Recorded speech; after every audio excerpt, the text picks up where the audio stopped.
Hey guys, what's up? Have you ever heard of the Gaslight Effect?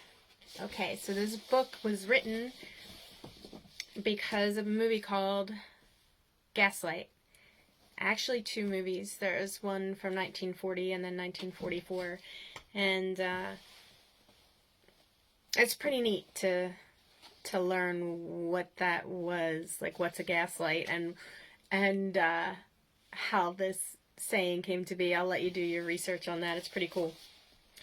Um, Basically, it's the idea that someone's manipulating you. Usually, your significant other. Usually, it's a woman being manipulated by her partner. But not always. Not always. There's many other ways.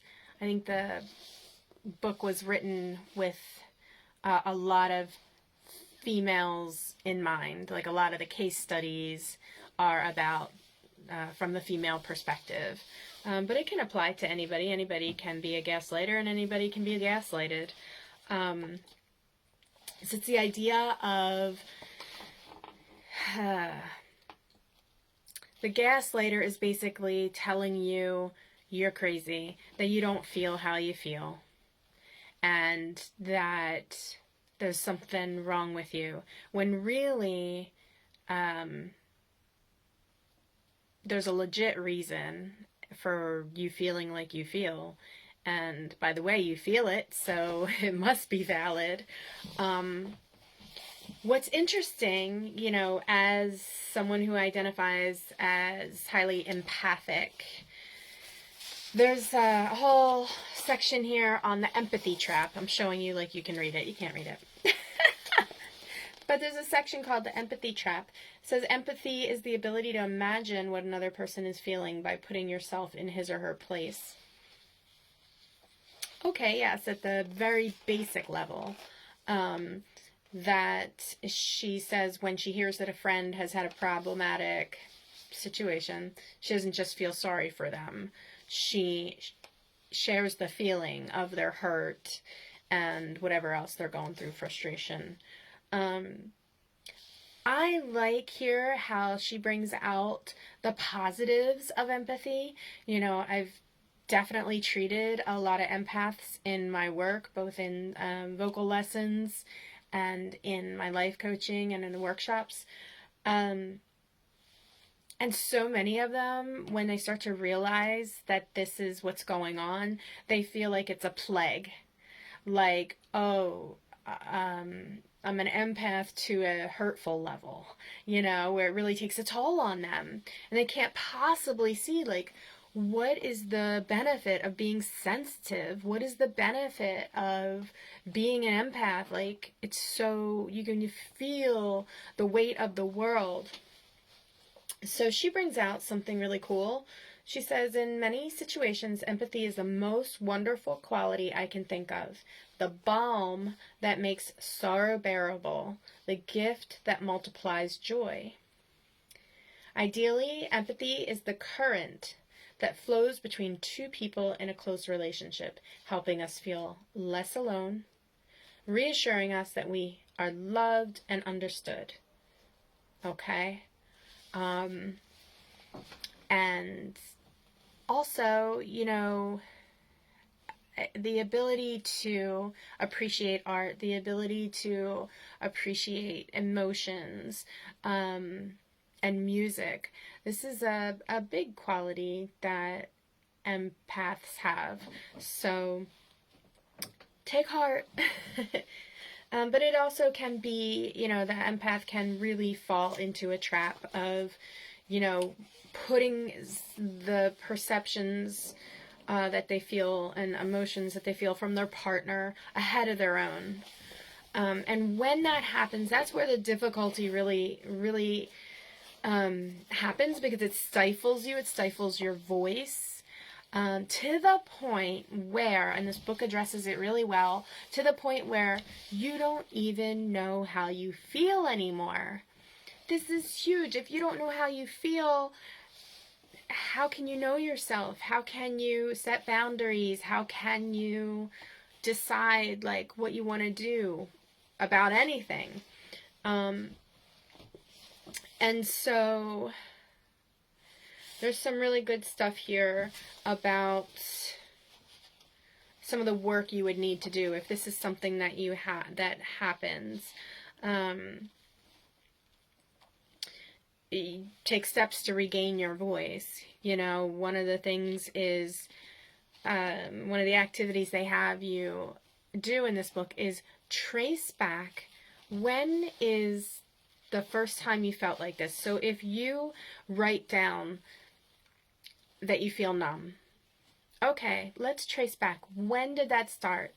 When did you start feeling numb? Or if you say you feel weird, or you say, I don't know who I am, or I don't know what I want, trace that back. Where do you remember that from? Or when did that start? Was there ever a time in your life you felt courageous, or you felt like you knew who you were, and what was going on there? So you got to be willing to put in the time and the work.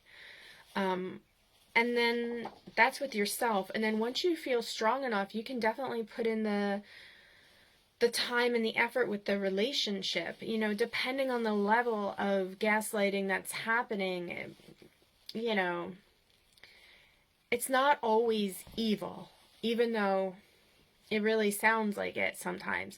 It's not always evil. Sometimes it's about someone just really being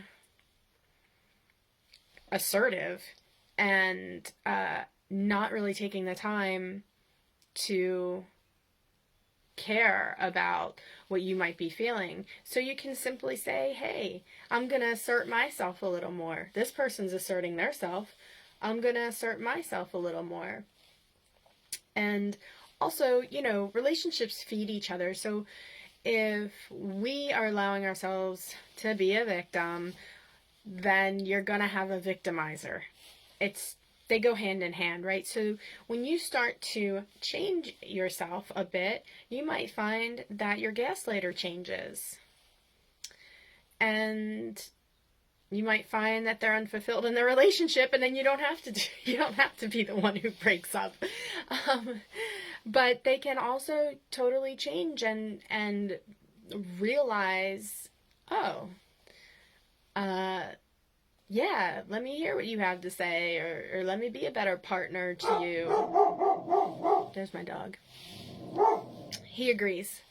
So it's not always that the relationship has to end, but you have to ask yourself a question, which is, in one of these chapters, am I willing to do the work it might take to change the dynamic? It's a really good question. And it is going to take work. And it's not helpful to say to the person, you're gaslighting me, right? It's like, you want to mindfully do this. You want to sometimes, you know, if you're really stuck and you're really confused, if you find that you're just like, you can't make heads or tails of the conversations, you have a hard time remembering like what happened in the conversation, please go back to the fact that there is an energy being exchanged.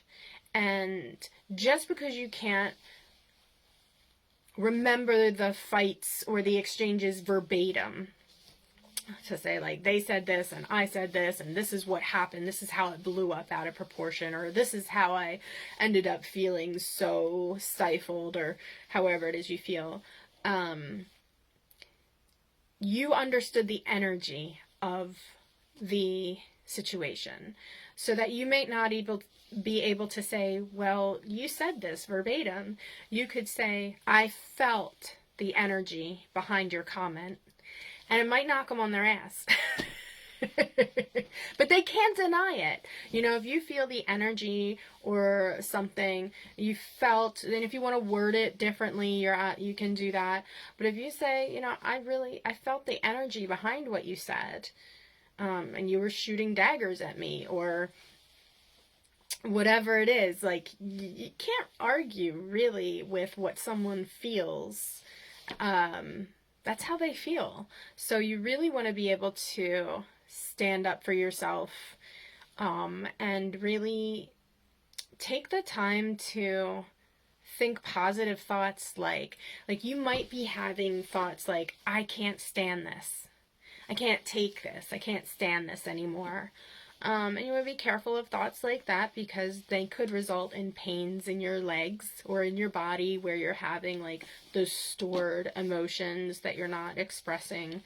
And you want to kind of think about what you're thinking and then say, maybe even jot it down and then reverse it if you can. So I can stand it. Maybe my opinion, I expressed my opinion and the person's unhappy with me and I can feel that unhappiness and it's grating on my soul. Maybe I should just have kept my mouth shut, or maybe I should agree with them and just kind of take a breath. I can stand it. I can stand them being unhappy for a minute. It's gonna change. They might sulk. They might freak out, whatever it is. I stand my ground and say, I can handle it. I can take it, I can stand it, for them to be unhappy. And just focus back again on what you feel. That's a big thing for empaths is we'll put others' needs before our own because we can feel them really deeply. Focus your goal, your attention, and your intention on really feeling your feelings. What do you feel? Where do you feel it in your body? So that's the work that I help people do. If you're being gaslighted and you need help with that, it may be that you want to turn to some kind of licensed therapist. If you're already working with them, you could also try out life coaching and many, many different things. Just depends on kind of where you're at in your journey. And so I just wanted to share that with you and kind of empower you for if this has ever happened to you, and then share a book with you. So, a resource.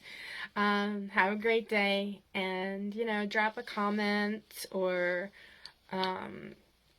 if there's someone that is maybe struggling with this, maybe tag them, or send them the link, because it's a good book. It's a good resource, and then, you can turn it around. You don't have to live unhappy. So I just want to share that. All right. Bye-bye.